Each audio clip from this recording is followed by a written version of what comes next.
আমাদের ইন্ডিয়ান কারেন্সিতে 65 টাকায় মাত্র অনেক কিছু দেখতে পাওয়া যায় এই জামুনকারি জুতে। লোকেশনটা হচ্ছে নেপালে, যেটা শিলিগুড়ি থেকে 54 কিলোমিটার ডিস্টেন্স।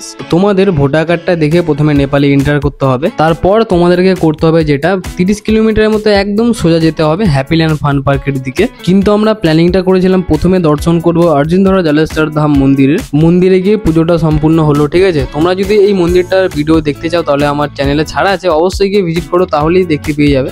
মন্দির দর্শন করার পর আমরা গিয়েছিলাম জামুনকারি জুতে। নেপালি কারেন্সিতে ওদের নিয়েছিল 100 টাকা, কিন্তু আমাদের ইন্ডিয়ান কারেন্সিতে পড়েছিল 65 টাকা করে। পার্কে ঢোকার পরে সেলফি পয়েন্টে উঠে সুন্দর একটা হ্যাঙ্গিং ব্রিজের ভিউ দেখে নিলাম। তোমাদের যদি ইচ্ছে হয়ে থাকে তাহলে গিয়ে তোমরা এই পার্কে বোটিং করতে পারো, কারণ পার হেড 200 টাকা করে নেয়, আর লেকটাও অনেকটা বড়। এই জামুনকারি জুটা হচ্ছে হ্যাপিল্যান্ড ফান পার্কের থেকে 2 কিলোমিটার পেছনে। এখানে দেখতে পাওয়া যায় চিতাবাঘ, ঘুমন্ত অবস্থায় ব্ল্যাক ভাল্লুক, ঈগল পাখি, আর সঙ্গে আছে আমাদের মতো কিছু হনুমান বাদর।